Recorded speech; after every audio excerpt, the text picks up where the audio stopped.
Hey guys, we're so excited to announce that BC the Beatles is now the official podcast of Abbey Road on the River.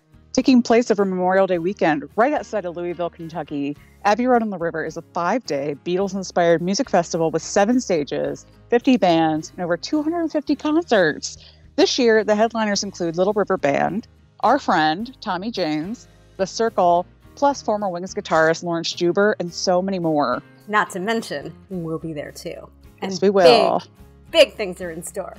Come hang out with us for this super fun Beatle-filled music weekend. Right now, you can go to arotr.com, click tickets, and enter our code ABBY at checkout. You'll get $30 off either a 3-day or 5-day Ultimate Ticket to Ride Pass, which includes access to all the concerts, access to the VIP tent at the main stage where you have a restroom, phone charging, and water refill station, which is everything, right? You'll have a free hotel shuttle, and one of my favorite things about Abbey Road on the River, entrance to the midnight shows at the Radisson Hotel on Friday, Saturday, Sunday. So much fun. Plus, you can bring a guest 21 or under for free. You'll get a matching ticket. And there's so much more, guys. Really, it's fabulous. More details are to come, but in the meantime, visit arotr.com for more information. Enter the code ABBY at checkout. Don't miss out. We'll see you there. See ya at Abbey Road on the River.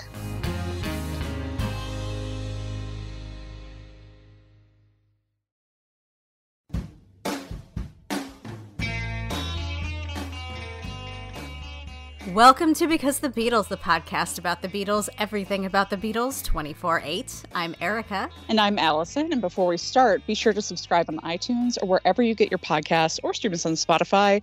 And please, if you're enjoying Because the Beatles, feel free to leave us a preferably 5-star review so other Beatle maniacs can find us. And also don't forget to follow us on Facebook, Instagram, and Twitter. We'll be posting videos, photos, and more from this episode and beyond. And you can email us with your questions, comments, concerns, anything at bcthebeatles@gmail.com. How are you, Erica? What's going on? I'm good. It's the first primary of the year today, the day that we're recording. So, yeah, let's get Trump. I'm just super excited about that. I can't believe we're like this close to another election. It seems like it went slow but fast since 2016. I don't know. Yeah. Hard, terrible things usually do, don't they? That's true. It's true. But you know what's not terrible, Erica? What's not terrible? Abbey Road on the River. It is not. Good segue. We're so excited. And you heard our plug for it at the top of the show, which we're doing every episode. You may have noticed. But please keep your eyes peeled. We're going to be announcing a lot of stuff in the coming months. And use our code ABBY, ABBEY, to get some doll hairs off your package. And come hang out with us. We want to hang out with you guys. Yeah, it's going to be amazing. Amazing. Memorial Day weekend. It's going to be super nice. Great weather. Lots of bands. Yes. For those of you who cannot make it, Abbey Road on the River just announced that they're doing one in September in Long Island. So if you're in the Northeast, yeah, my dad's super excited. So. Oh my gosh, yes. That's right up your alley. I know. It's right in my neighborhood. But come to the one in Louisville. I think that's the big one. That's the huge one. And that's the one we'll definitely be at. But if you can't make it to that, there's more Abbey Road on the River to go around, which is very exciting. Yes. And last episode, we teased our next book club pick, but a lot has happened since then. We have some wheels in motion, and our next pick is really exciting. We're kind of waiting another beat to let you guys in on the secret, but we can tell you that next book club episode, we'll have a very, very special guest, which is so exciting. Yes, it will be great. More on that coming up for sure. Yay. So let's see what's new in the world of the Beatles. I felt like the Beatles were pretty well represented, not only in this year's Oscars, but in the kind of the movies that were being nominated and were winning. So the first thing that I noticed, the biggest thing that I think everybody noticed, was singer Billie Eilish sang Yesterday during the In Memoriam section at the Academy Awards last week. My feelings about Billie Eilish are very complex. I will save you all from having to hear them. She actually, I think, did a decent job with Yesterday during that segment. I don't think it was a great choice for that section because it was kind of like, did she kill them? Why is she taking so much blame for all of these people dying in the past year? Like, oh, Jesus. There was just an incongruence there. It's like, okay, I did not whatever. think about that. That's amazing. I didn't think about that, but it was funny because I just didn't appreciate her look during the Kristen Wiig and Maya Rudolph segment because I love them so much. Mm-hmm. I have been on Twitter sort of ranting about that. Got a lot of likes, so hey, if you like my tweet, thank you. But so when she comes out with a Beatles song, I was like, Jesus. But she did a great job, I thought, and Phineas, her brother, on piano. But yeah, it is an odd choice just overall. I feel like I remember, though, somebody a couple of years ago playing it on a cello or something during that segment, but I could be wrong. I think it's better instrumentally, though, because, like, I don't know. I just kept getting caught up on, like, you said something wrong? Okay. But on another level, very cool, because, I mean, Billie Eilish is, what? She's young. She's under 25, right? Like, she's... Oh, my, she's, like, in her teens. I think she's 17. Awesome. And she's a huge Beatles fan. It's not like somebody told her to do this. She's influenced by them. She's creating art being influenced by the Beatles, and she's a third generation, so rock on. Yes, totally. And she's 18, sorry. 18.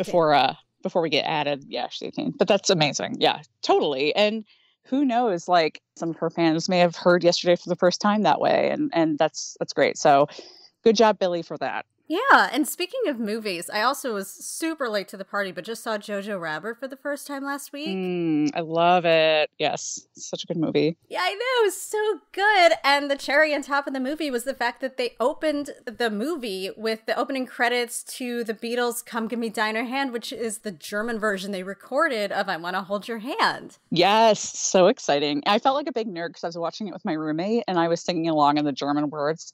To be fair, I took German in high school, but I was still like just completely... I'm a Beatles person. What can I say? Of course I'm going to do that. I did not take German, but I did sing along, even though I only know it phonetically, but whatever. It was awesome. I think like most people listening could probably sing it phonetically, which, I mean, no fault. That's great. Do it. Get down with your German Beatles self. Yeah. And they presented it really well because, I Want to Hold Your Hand and Hitler and the Heil Hitler thing. And of course, it's like a dark comedy in the beginning, at least, it's funny. And they really made the irony stand out. I feel like John Lennon, who was a big fan of A Good Nazi Joke, would have really appreciated this use. Oh, he would have loved it. Yeah. And another Beatles reference I noticed, I did not see the movie Marriage Story, just not interested, got divorced, that subject matter, no thank you.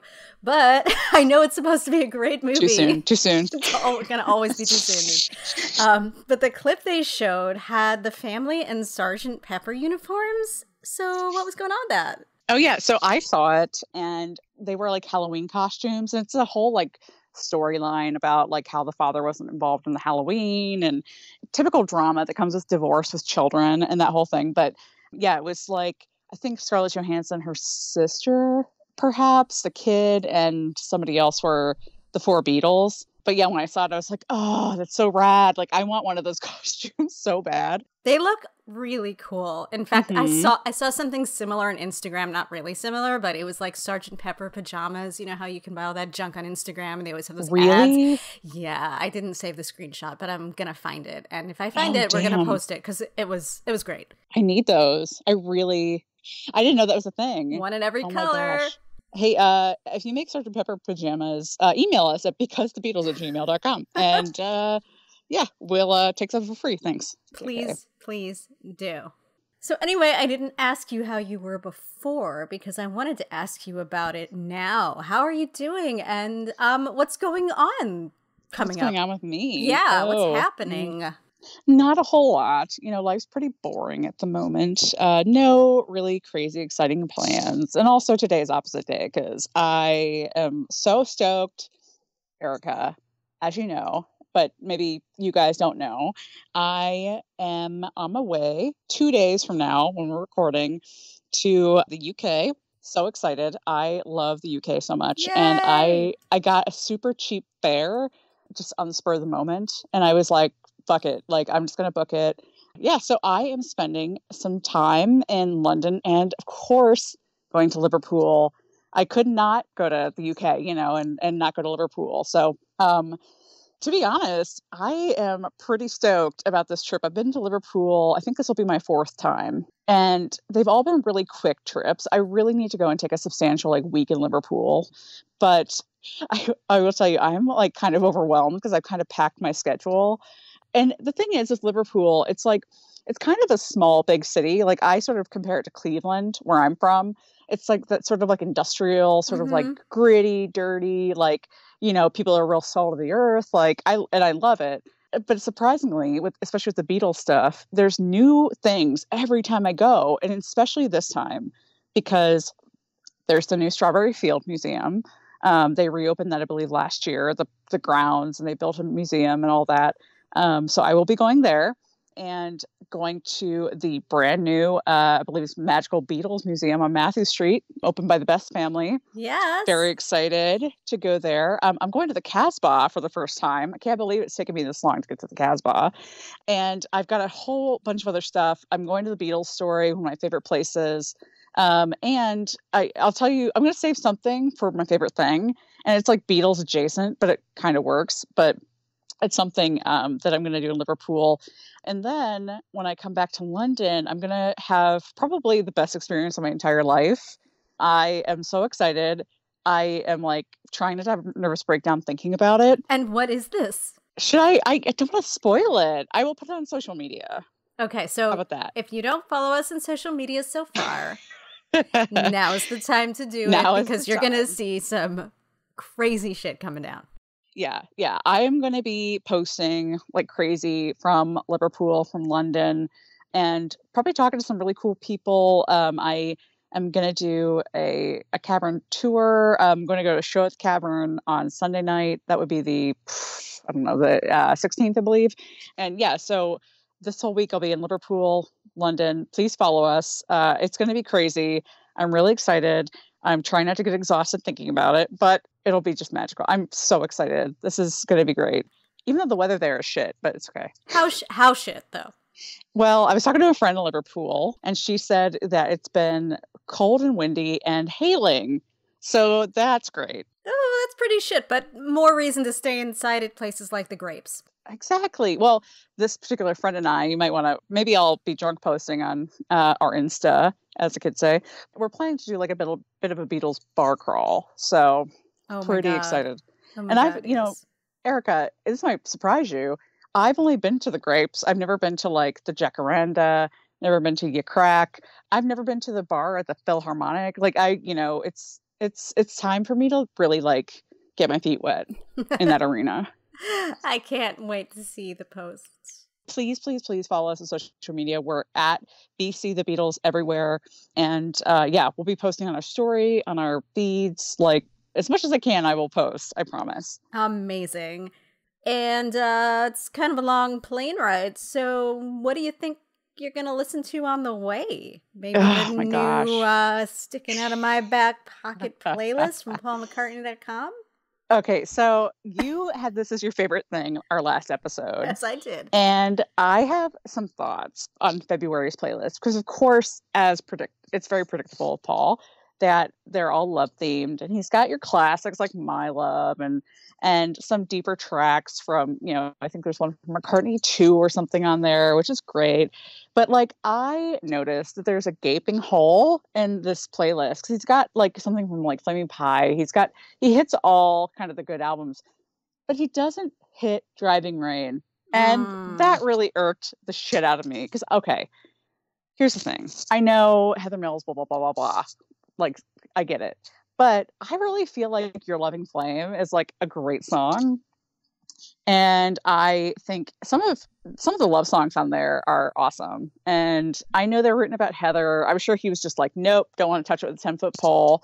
And, by the way, as you know, Erica, I will defend Driving Rain till the day I die. Yes, like I was really disappointed. I thought maybe he would, include some of that period love song. I'm looking at the song list and it's only 11 songs. I mean, one or two more could have gone on there and still kept the like biteable content thing that he's going for with this.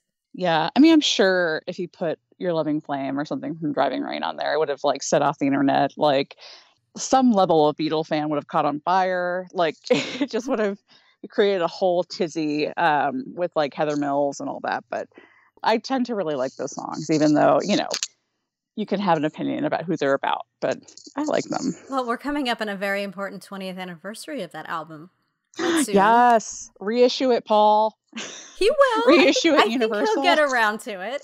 That would be a great time for him to sort of reframe that. Reframe the Era. narrative. Yeah, reframe the narrative, reframe that era of his life, because it is probably the most negative time that fans would think of about his career. Oh, definitely. And we've gotten requests to do an episode about Heather Mills. So if you have an opinion on that, let us know. One thing that I would say is it wouldn't be like a roast situation. I think Erica and I would both try to treat it with the dignity that, of a historical event, because that's what it is at this point. Maybe. Okay, I speak for myself. You would treat it with the reverence for a historical event. I'm going to pull out those Daily Mail articles and trash the bitch. Oh, shit. Yeah, those are fucking unreal. I love those. The divorce. Such crazy stuff in the Daily Mail. Oh my God, divorce of the century. But we'll get there. Whether it's in conjunction with the 20th anniversary of Driving Rain episode or we save it all for itself. We'll get there. We'll figure it out. But yeah, so anyway, just wanted to bring up that the gaping hole that I found in Paul's playlist. Well, on your way to London, you'll be listening to Driving Rain. Possibly. Yes. Quite possibly. I mean, I might be trying to sleep to make up for the time difference, but we'll see. I could fall asleep in Driving Rain and then have some really weird dreams. Yeah, where somebody is creepily whispering Heather in your head. No! Okay, then I will not do that. You've ruined it. Damn it.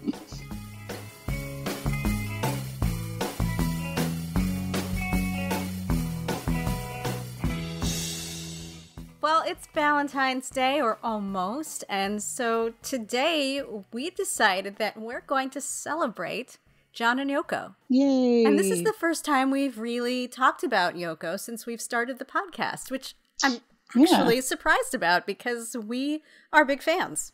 Yeah, we love Yoko. And, we had our lovely Linda episode, which we got so much, really nice feedback on. And we'll definitely do another one about Yoko herself. And she's such an interesting person, not even with the Beatles. And we'll talk about that in a minute. But I think she deserves a whole other podcast about her. But today, we're going to talk about John and Yoko and how they met and kind of get into that Valentine's Day spirit with this really significant Beatles couple. Just to mention this, I don't think we really need to say it, but this is a completely and totally Yoko hate-free episode.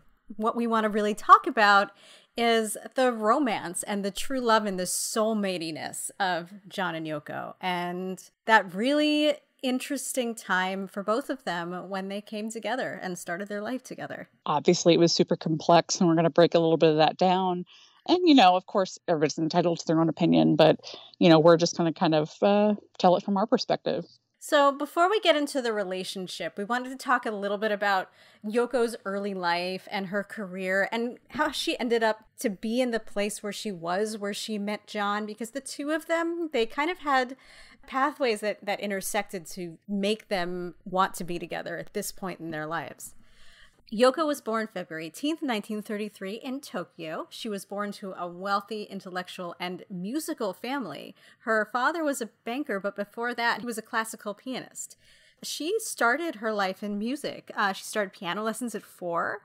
She also, later in her life, she trained as a classical lieder singer. Yeah, and I'm sure people don't realize, Yoko had this crazy musical background, but she was more, like you said, classically trained than John would be. She could actually read music. She could, and we'll talk about in a little bit that she inspired some Beatles songs that way. Yes.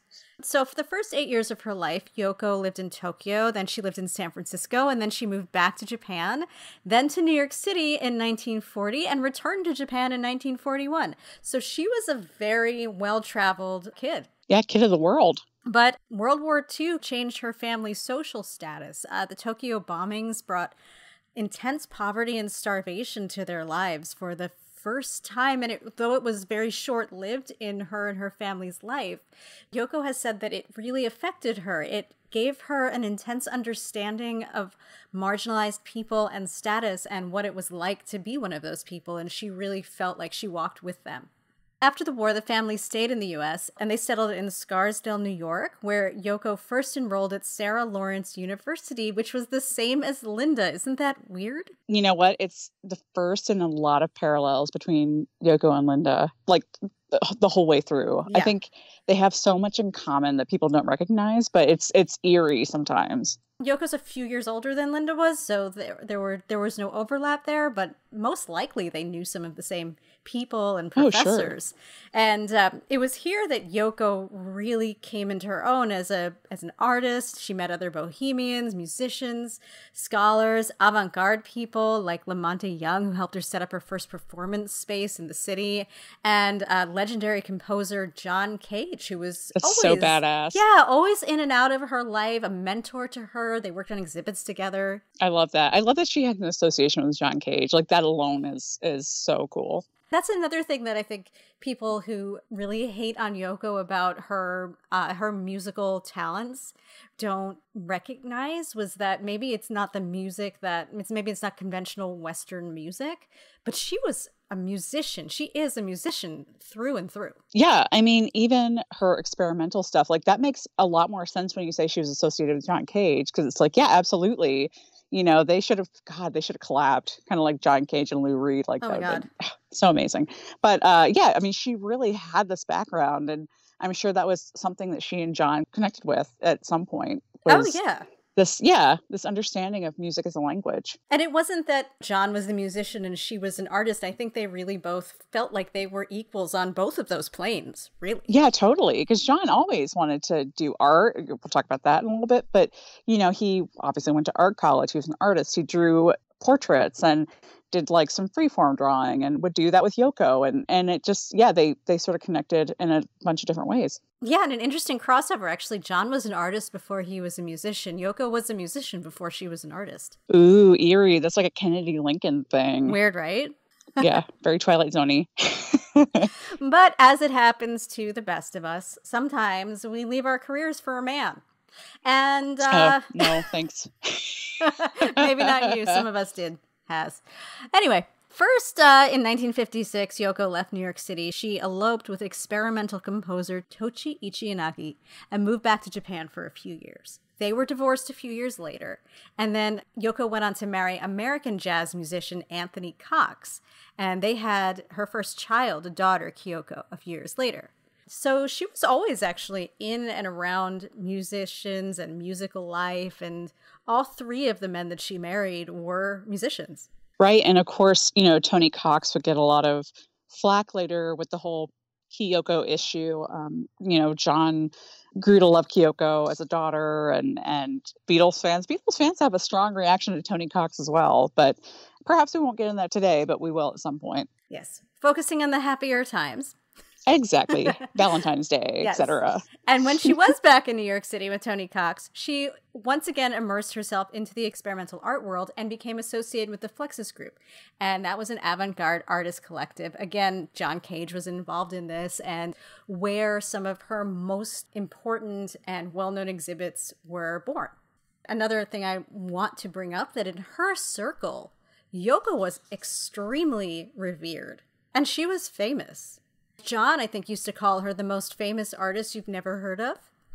And he was right about that in the early 60s, Yoko was super well known in experimental art circles, and she was known as the High Priestess of the Happening. What a cool fucking moniker. High praise. I'm going to steal that. The High That's going to be my new, like, if we happening. still had AIM screen names, that would be my new one.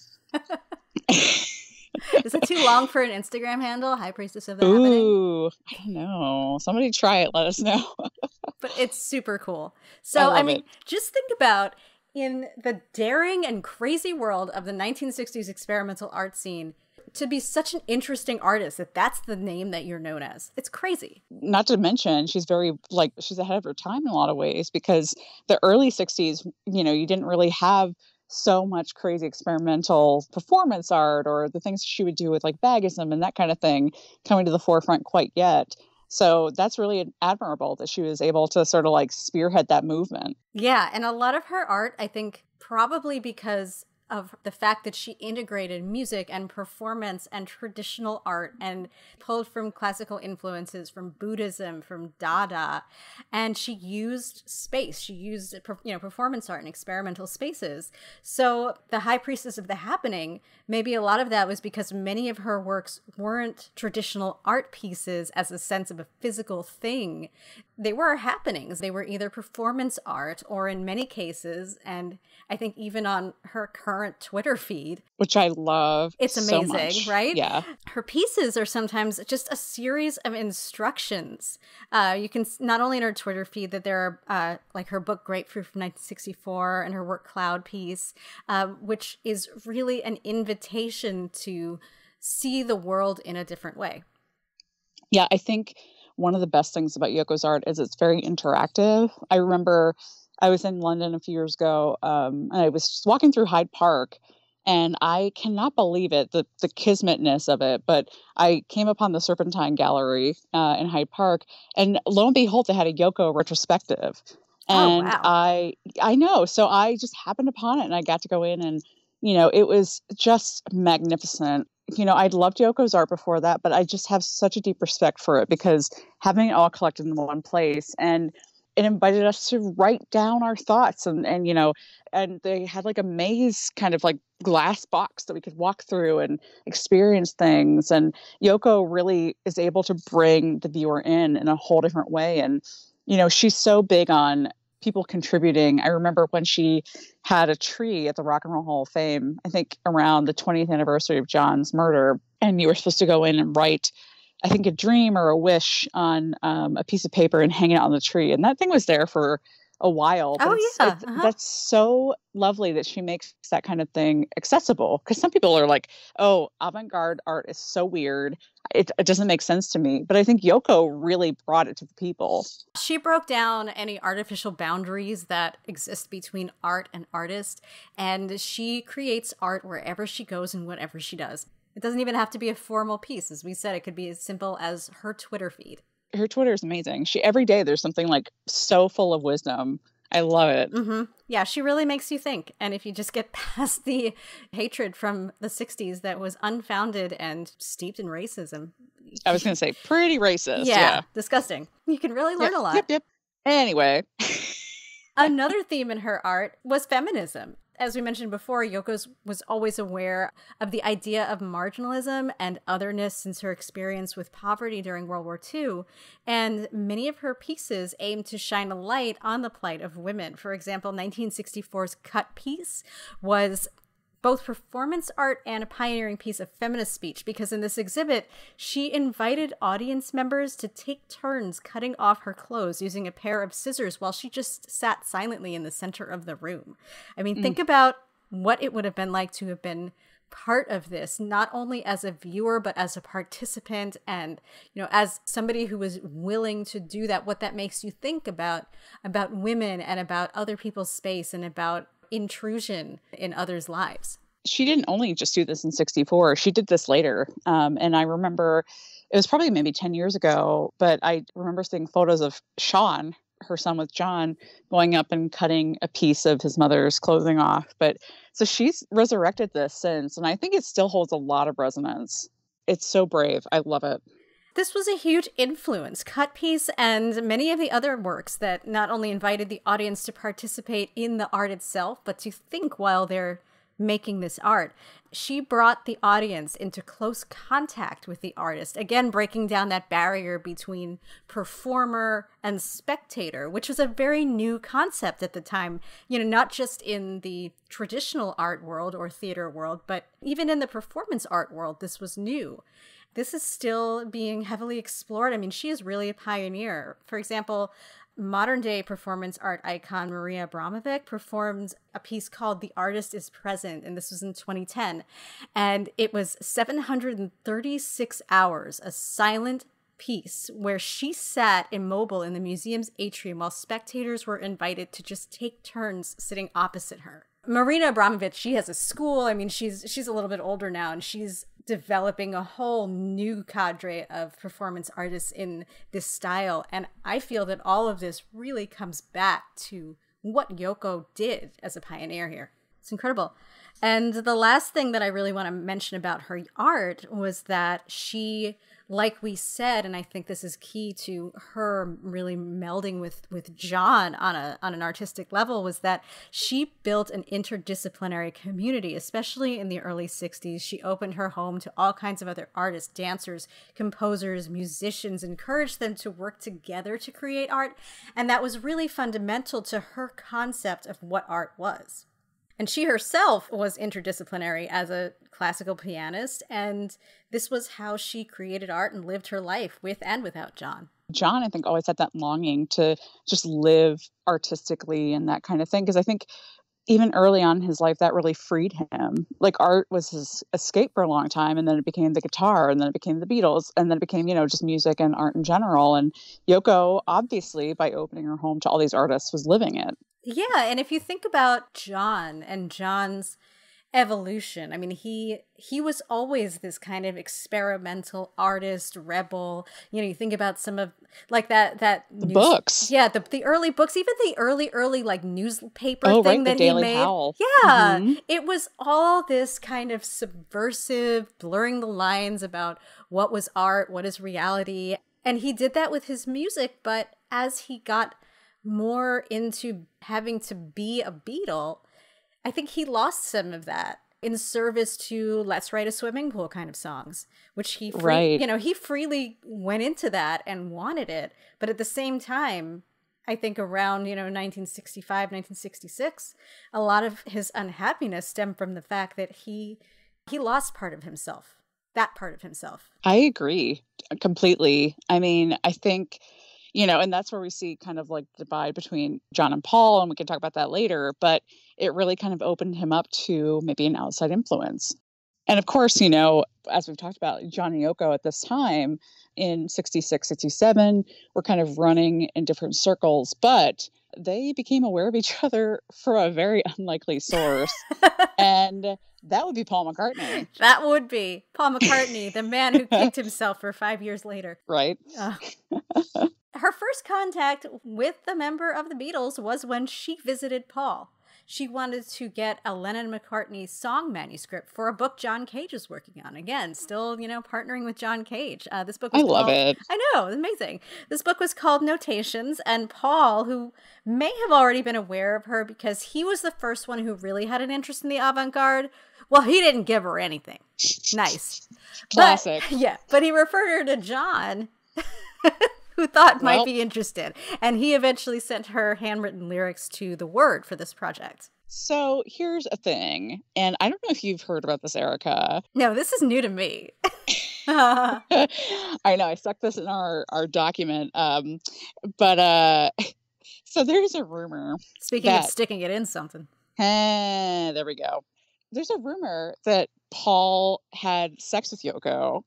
And I don't know. I mean, I've read this a few different places. I tried to track it down today, the source of where I've heard this. I've heard it, like I said, a couple different times.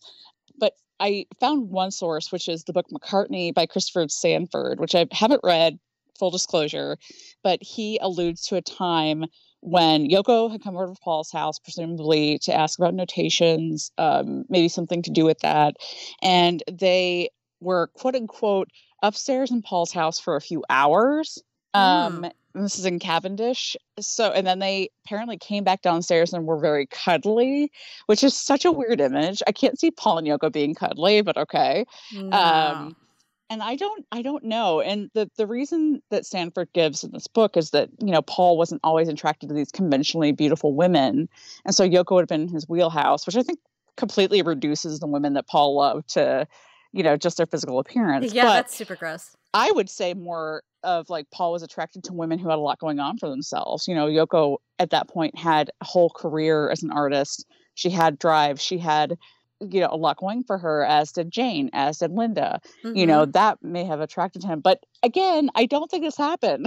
It's just too weird. How far into Paul's dirty weekend persona are we talking here? It's a little early. It's a little early for that. It's a little early. It's definitely early for the dirty weekend. But, I don't know. Like, there's also a rumor that Yoko thought that Paul was in love with her, which is what set off like Paul's like pissiness later, that she was in the studio and all that, and that he was jealous of John. And I even found something where Yoko's psychic wrote a book or something, and the psychic was talking about how she was thinking Mick Jagger was in love with her because he moved into the Dakota. It's all very reductive of Yoko, and please take all this with several grains of salt, because we just have to always frame this in the fact that people don't like Yoko. So I don't know what's true, what's not, but that's a rumor.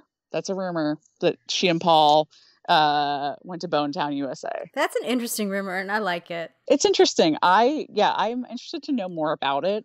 Howard Stern said one time, I think on a show, Alec Baldwin was the guest, but he said that Paul and Yoko had boned. And Alec Baldwin was like, "Where'd you hear that?" And he said, "Paul told me." Oh. And I was like, man. "What? I don't know. I don't know." So if you can confirm or deny that, let us know. I am super curious. Wow. I love it. I love it. Yeah. You know, Anyways. it's funny, and maybe this is reductive of Paul as well, but it seems like there's always a narrative around Paul being jealous of the other people John is close to. Always. Oh yeah, we saw it last episode with Stu. He was always competitive for John's attention. He always wanted his approval. Mm-hmm. Interesting. Yeah. Well, if anybody knows a good fanfic about this too, we could. Hey, I'm here for it. Yes, exactly. So John and Yoko first met a few months later, on November 9th, 1966, the Indica Gallery in London, where she was preparing a conceptual art exhibit, and they were introduced by gallery owner John Dunbar. And this is a scene that has been shown in many a biopic, including the first biopic I ever saw, which was called John and Yoko, A Love Story. I still have not seen that. Oh my God. 1985. It's actually pretty good.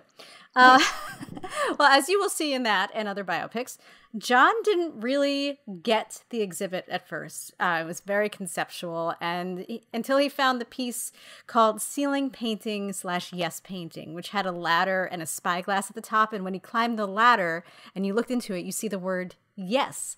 And according to the stories and the biopics, that piqued John's interest because he felt like so much art was negative at that time, and this felt so positive to him. Yeah, I think John has said said around the time that if it had said no, he would have walked right out the door. It seems like that was a time when John was really looking for something, just at the end of what he would have called his Fat Elvis period, where he felt he was writing help, as he said, a literal cry for help, and was just very unhappy. And he was looking for that burst of positivity, and he got it here. Absolutely. And as serious as she seems to look a lot, especially in photographs, she had a great sense of humor, and one that was very similar to John. And he also really found the humor in her exhibit, especially the hammer and nail exhibit, where gallery goers were instructed to hammer a nail into a wooden board, creating an art piece with the final number of nails that were hammered in at the end of the exhibit. Now, Erica, I have to stop you because I've always heard it was an apple, but is that folklore? I think there was another thing that had an apple as well. I think that there was a number of exhibits, and our listeners, please verify this for us, because let us know. We're talking off the cuff here about this particular one with the apple, but I'm pretty sure there was an apple. Yeah, let's hashtag Applegate. Let us know. According to the biopics, though, the hammer and nail definitely exists, which are always true. Yes, always true. As the story goes, John wanted to hammer a nail into this board, but the board was clean because the exhibit hadn't opened yet. It was pre-opening night, so Yoko stopped him. And the gallery owner, John Dunbar, asked her, "Don't you know who this is? He's a millionaire. He might buy it." To which Yoko supposedly said, well, she hadn't heard of the Beatles, but he could do it for 5 shillings. John's famous reply was, "I'll give you an imaginary 5 shillings and hammer an imaginary nail in." Room shot. So, hyperbole, just teasing. Yes, obviously. A lot of people say, oh, she's such a bitch. Of course she knew who the Beatles were. Yes, and she did, because she talked to Paul McCartney before she met John to try and get a piece of music for her art project with John Cage. So, yes, she did. It's interesting that, not to bring Heather Mills back up, but to make the comparison, because a lot of people have said that Heather did not know who the Beatles were before she met Paul. Of course she fucking did. Like, everybody knows the Beatles. Like, you're born knowing the Beatles. Of course Yoko knew about the Beatles before she met John. I really think that's a part of urban folklore where it's like that evolved from something. I don't ever remember reading something from Yoko being like, I didn't know who the Beatles were. Like, she was a part of pop culture. It just makes sense that she would. Yeah, I agree. Obviously, she knew. She spoke to Paul McCartney. She might have had sex with Paul McCartney. She might have. If you believe what you read. I haven't seen that biopic yet. Okay, new project. There we go. Donate to my Kickstarter. Oh my God. Amazing. The rewards are going to be out of this world. Oh, shit. But you know what, though? No matter what woman associated with the Beatles did, either they were a groupie or they were, a bitch saying they never heard of the Beatles before. It's one or the other. Pick one. Yep. It's like a Mad Lib, Yep. Just put one in the space, whatever you feel like. Mm-hmm. So that's when they met. That's the famed first meeting. And after that, they did not become an item after that. They just began corresponding, mostly talking about art. And then in September 1967, John actually sponsored Yoko's solo show at the Listen Gallery in London. Right. I mean, at one point, John tried to play Yoko off as a nuisance. I don't know if he was like feigning annoyance or he was actually annoyed, but he was obviously still married to Cynthia. Yoko would call the house. She'd send letters. She would show up at the house randomly. And Cynthia was like, who the hell is this? And, John would sort of wave her off and say like, oh, she wants money, for her quote unquote avant-garde bullshit. He was sort of trying to downplay it. Who knows what he was actually thinking at the time? Obviously, John was no stranger to infidelity, and he did not seem to have a huge problem with it. He wrote songs about it, for fuck's sake. Yup. But he didn't seem to be enamored with Yoko in a romantic way until early 1968, when the Beatles were in Rishikesh meditating and writing songs for what would eventually become the White Album. And Cynthia was there, but he found that he couldn't stop thinking about Yoko, who would send him postcards, and she was on his mind. The song Julia, which was mostly about his mother, but also included a reference to Yoko. Ocean Child calls me, as Ocean Child is the English translation of the name Yoko. Yeah, that's pretty blatant. Yeah, so he started getting real obsessed. He might not have been in the beginning, but he got there. And I think, if you think about his evolution and the songs that he was writing and the things that he was experimenting with, it just seems to follow that the more he felt like he was expanding his mind and his outlook, the more he was attracted to this very unconventional woman and her outlook. I agree with all of that. I think you've hit the nail on the head, actually. The imaginary nail or the real nail? Ooh, nice. I will give you 5 shillings if I got a hand up, blah, blah, blah. Anyway, that's my John. Nice. Thank Love you. it. Good night. But things happened to go pretty quickly after that. And as the story goes, and this is not the happiest part of the story, but in May 1968, Cynthia was in Greece having an affair of her own, wasn't she? I was just going to say, yeah, I mean, we talk about John's infidelity. Cynthia was also seeing Magic Alex at the time. Yes. She was there with, and if you don't know who Magic Alex is, don't worry, we'll talk about him. But he was associated with the Beatles in a few different ways. But yeah, she was in Greece. I think she was there with a few different people. And yeah, she was having an affair, I believe. But she came home from that affair early. And in the meantime, John had invited Yoko to his house. They spent the night recording what would become the Two Virgins album. And after which he said they made love at dawn. In another famous story, when Cynthia returned home early from her vacation, she found Yoko wearing her bathrobe and drinking tea with John, who simply said, "Oh, hi." Seems about right. I would believe that. Definitely. And that's been confirmed by a few different people too, like how she sort of found out about the affair. Yeah, and that's awful. I mean, there's no excuse for that. I'm not making any excuse for that. We're just telling the story. But if you do look at John and John's development, this is a real turning point for him artistically, emotionally, and of course with the relationship, as in a way Cynthia and Yoko respectively represent the old and the new John, or maybe not even the old John, but the John that the new John was trying to escape from. mean, Cynthia was the hometown girl. She was rich. She was white. She was subservient. She got pregnant and had to marry her out of custom. I mean, he may have loved her, and he certainly did early in the relationship, but partially because, he was sexist and she was really malleable. He wanted her to look like Brigitte Bardot, which she didn't. So she completely transformed her appearance, dyed her hair, started wearing shorter skirts. He wanted her to hide out while she was pregnant so fans wouldn't know about her. She did whatever he wanted to. She lived a life according to what he said to do. But eventually that life constrained John just as much as the strain of Beatlemania constrained John, and the two of them became linked in his mind. I think about this whole situation, and my first thought is like, these kids are babies. John was 23 when Julian was born.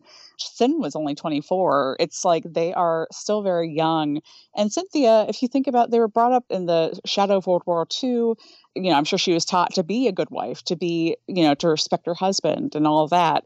And John sort of more or less took advantage of it. But I think he sort of felt like that was his place as the man. But I don't think John as a person ever really kind of fell into that stereotype. I think he was always looking for somebody who was more powerful and more influential and who could be a mother to him since he lost Julia. Oh, definitely true. And he just evidenced by the fact that he called Yoko mother later on in the relationship. Yeah. That was his nickname for her. Totally. John, at that point, he was looking for a mother figure. He was looking for somebody who I think would give him permission to be what he thought was free. That's what Yoko represented. Freedom of expression, her appearance, her lifestyle. He was gravitating to Yoko just as much as he was gravitating to psychedelics and new musical experiments. And Yoko opened him up to new worlds that he probably didn't even know how to access before meeting her. And people divide John's life at this point up into like before Sin, after Sin. And I hear it all the time, like, would he have stayed with Sin if he hadn't met Yoko? And I don't know. I mean, it's all conjecture. Who can say? We're as much as we study the stuff and we love the stuff, it's like we weren't there. We don't know what their dynamic was. John once said in 1974, quote unquote, "It was said I never loved Sin. That's far from the truth. We were young, big-headed, and got into a physical relationship too soon." I agree. That's me saying that. And quote unquote, "Perhaps if we took things slow, we would have made it. I know we would have made it." If they would have, I mean, that's John being, very fantastical there. Who knows? But yeah, I mean, we'll definitely have to do an episode about Sin, though, Erica. Oh, yeah. She's an interesting character. She's a fascinating character. And of course, she was much more than this one-dimensional subservient wife character as well. There was plenty of nuance to her, and she was an incredible, powerful woman in her own right. Whether John and Sin were right for each other as life partners, well, I mean, that's up for debate. They were certainly right for each other at the moment in those early days, and it was definitely, he had a lot of love for her, and a lot of beautiful music was created because of Cynthia in his life. People have this image of him being trapped by Cynthia because she got pregnant. I don't think that's the case at all. I think it was more the trappings of suburban wealthy life that got to him, more than having the person by his side. It could have been any person by his side. Yeah, absolutely. Absolutely. I think maybe the pregnancy scared him and having to have a shotgun wedding. But anyway, this is about Yoko, isn't it? Yes, it is. So the two of them got together. The two of them were partners in every sense of the word, especially in those early days.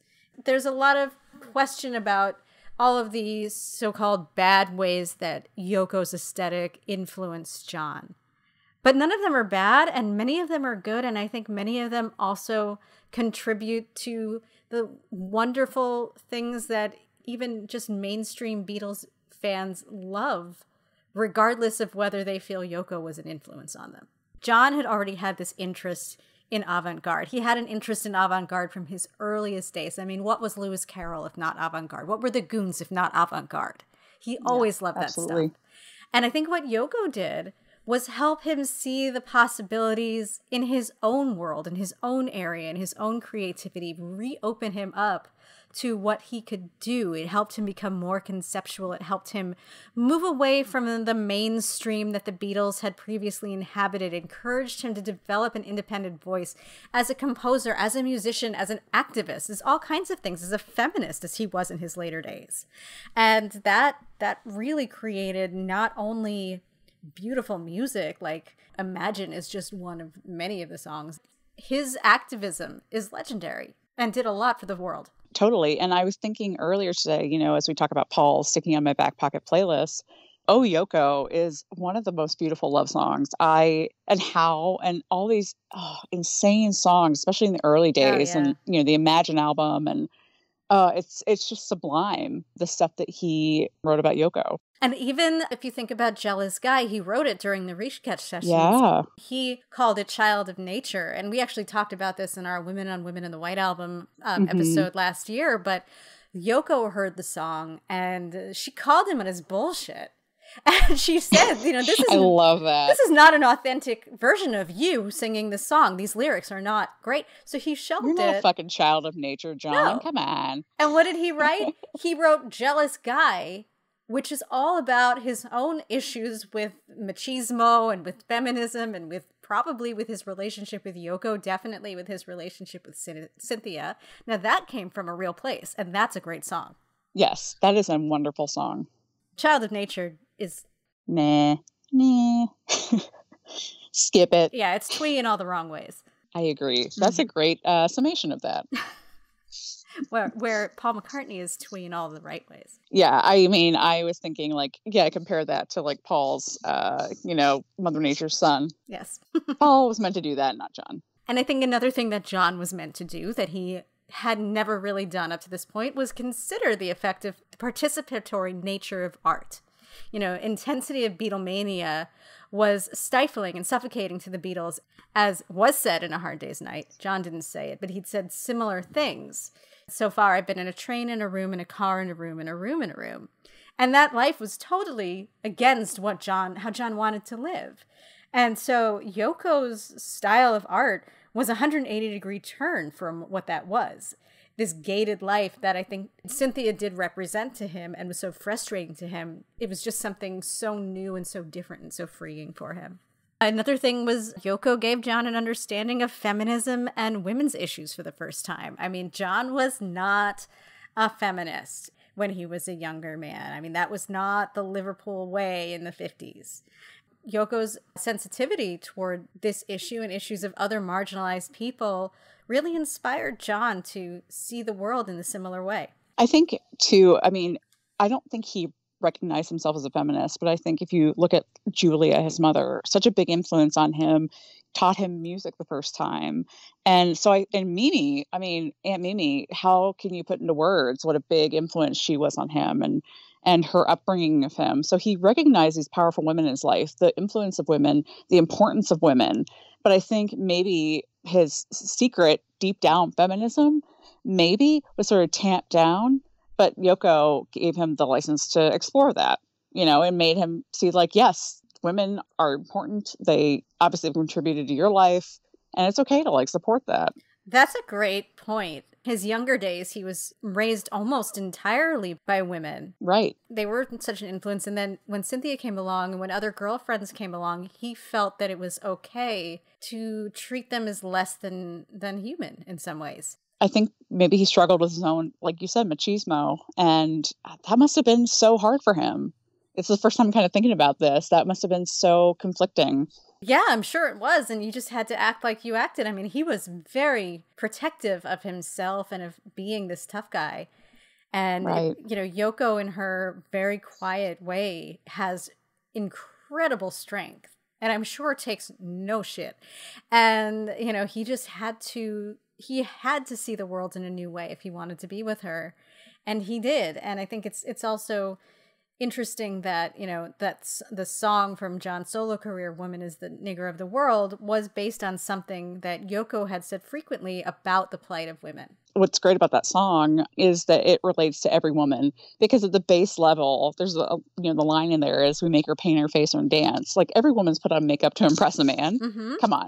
And it's that speaks to that universal principle of yeah, we as men are expecting women to dress up for us, and that's oppression. What an incredible thing to come from somebody like John Lennon. Oh, right. Yeah. And I know people were offended by this. And again, that episode about the White Album, we discussed this at length about the type of feminism that is and whether it's still relevant today and etc. But still, that it's amazing to just think about him coming out with a statement like that. Very shocking, but very prescient. And in many ways, it's still a song that has value Oh, in totally. an activist space. Absolutely. And that was all because of Yoko. And not just because of Yoko, but because John opened himself up to what Yoko was and consequently to what women could be. And I think he probably, like you said, reached back into his past and realized that his macho ways were not the correct way to be in the world. I agree.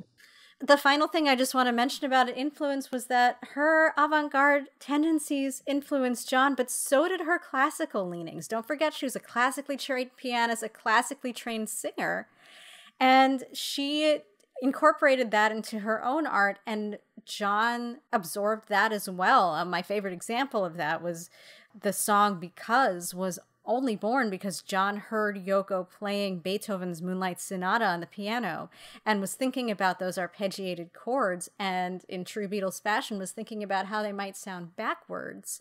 And thus the song Because and that amazing rich harmony was born. I mean, Yoko gets a lot of credit, rightly so, for some of the more, for like, say, Revolution Number 9. I'm sure she had some sort of, credit for that, as did Paul's interest in the avant-garde, as we talked about.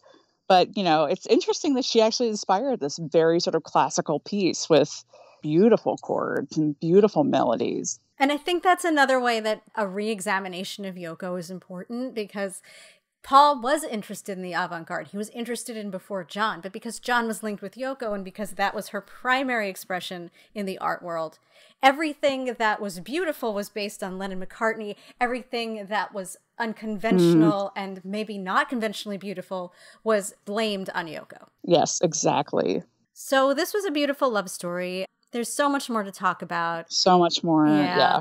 We'll definitely devote future episodes to John and Yoko. Obviously, there's the whole 70s period. The end of John's life is very interesting with Yoko. We'll touch on that in the future. And clearly this was not a happily ever after story in the traditional sense.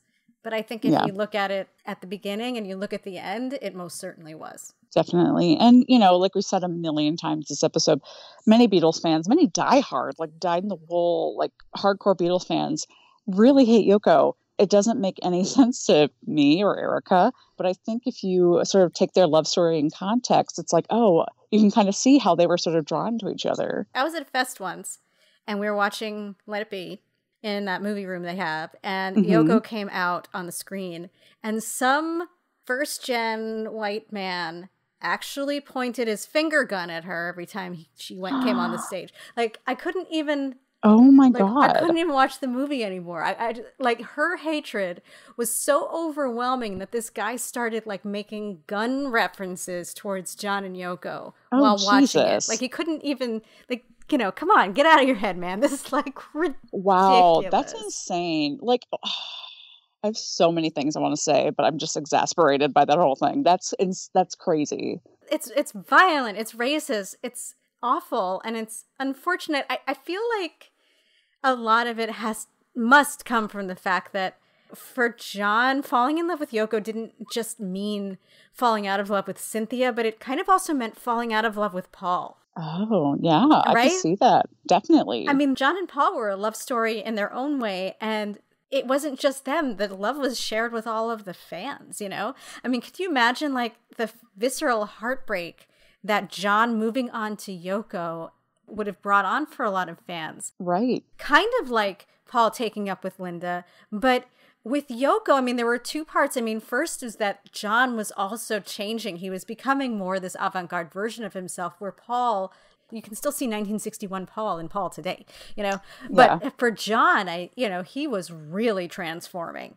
Every single thing about him was totally in right? his look and his music, like everything. And of course, you see it's not John and Paul in pictures anymore. It's John and Yoko. She's with him all the time. And I can see how that would be off-putting to fans. Totally. Yeah, and he's starting to grow his hair out. Like, they're almost starting to look like each other. Yes. And, I can imagine that would be heartbreaking. And, unfortunately for Yoko, her artistry and her otherness they were bound up together, and racism was just so much more casual and normalized back then. So, you didn't just get to talk about how she was a slut like you did with Linda, but they got to hurl racism at this one woman. It was horrible. I don't discount the fact that it hurt, but so many years later, I think it's really important to think about the toxic racism that is part of the story that fueled the hatred, name it and re-examine it, not only Yoko in relation to John, but in relation to all of us as a fandom. That is so important. Growing up, I never really thought of racism as part of the Yoko hate, but as I get older, it so is. It's indivisible. And it's wow. It's very powerful, and it's very powerful in how we judge John and Yoko as a couple, and more than that, artistic influences on each other, and partners, and parents, and all of that. And Yoko later is a businesswoman, and John's a house husband. It sort of touches all that and how we feel about it. Yeah, this is not only a story that we wanted to highlight because it's Valentine's Day and there was such great love there, but also because it's very important to talk about. Of course, in a great love, they faced many great challenges. We'll talk later about the end of John's life and what may or may not have been happening in their relationship. But at this point, they were at the right place at the right time for each other, and they had a tremendous influence, obviously, on each other in so many different ways. Yes. So happy Valentine's Day, everybody. Happy Valentine's Day. Enjoy this beautiful story, and check out John and Yoko, A Love Story, the first biopic I ever saw, if you get a chance. I really need to do that. Mm-hmm. You do. Watch it on the plane. I will.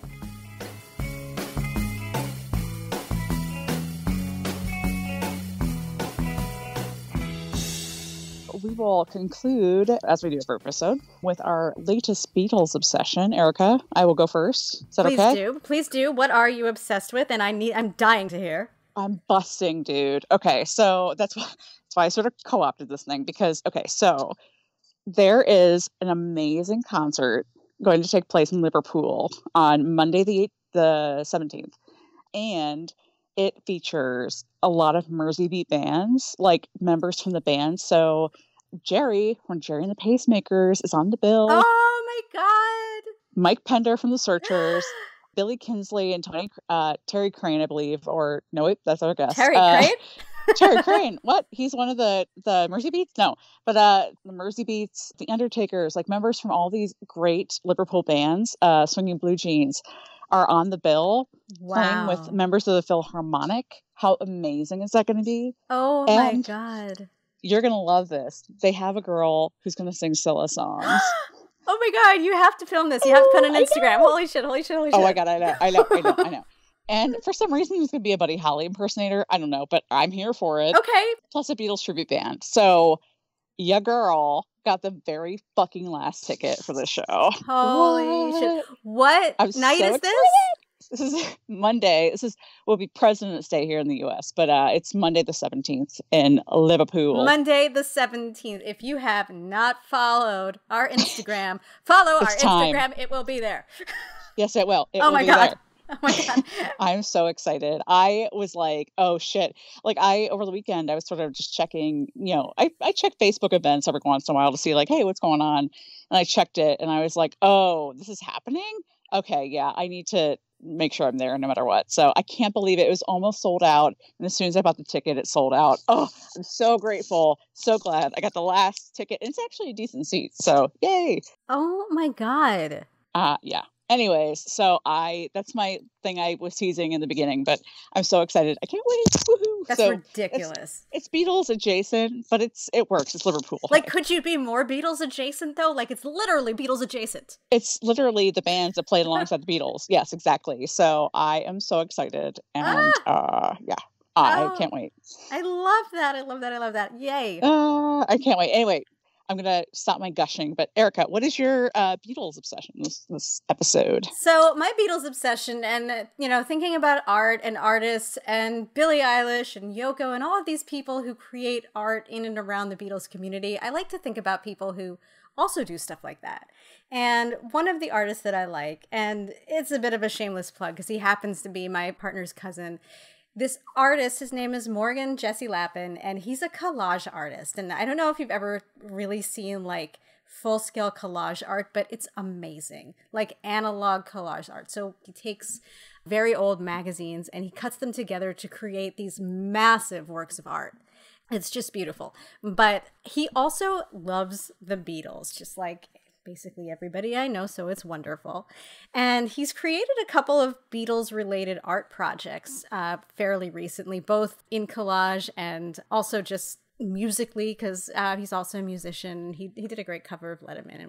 Whatever, I just love having Beatle people in my life. So Totally. His most recent thing was just something that I found so delightfully silly, maybe as a New Yorker, but it's a parody of Let It Be called it's a t-shirt, and it's called The Bagels, and it's looks like Let It Be, and it's a bunch of bagels, and it's got Beatle font, and I just think it's so delightful. Just makes me giggle every time I see it.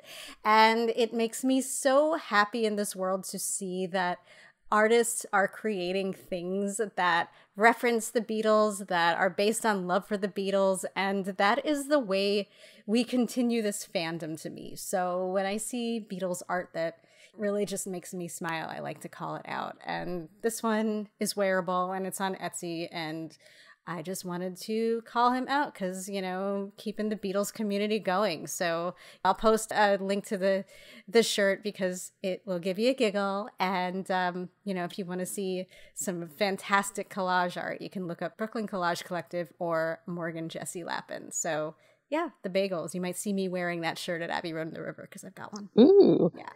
I mean, if I'm honest, it just makes me hungry. It does make me hungry too. And in fact, I really want a bagel. If you go on the Etsy page, he did a photo shoot in the shirt in his local bagel shop with his bagel guy. Oh, so, my God. Like, it's so fucking cute. And it's really, I love it. Cute. Yeah. Oh my gosh, that is cute. I do love that. And I love bagels. So it speaks to like all of my interests in one shirt. Yeah, I'm really hungry now too. I think I'm going to eat a bagel. I think we need to go eat. I think we should go eat. And Let's go eat. You need to go, Pat, because you're going to go do some amazing freaking Liverpool things and London things this week. I know. Oh my God, I'm so excited. Anyway, well, we're starving. So thanks for listening to Because the Beatles. And please, as always, subscribe to us on Apple Podcasts, wherever you're listening right now. Please, please, please give us a rating / review so other Beatle maniacs can find us. And very, very, very important, because major Liverpool London Beatles content coming up. Please follow us on Facebook, Instagram, and Twitter. We will be posting videos and so much more from this episode and beyond, especially in Liverpool and London, especially this week. And remember, you can always email us at bcthebeatles@gmail.com. If you have any comments, questions, or concerns, or just want to chat about the Fab Four, we are around 24/8. See you next time. Bye. Bye.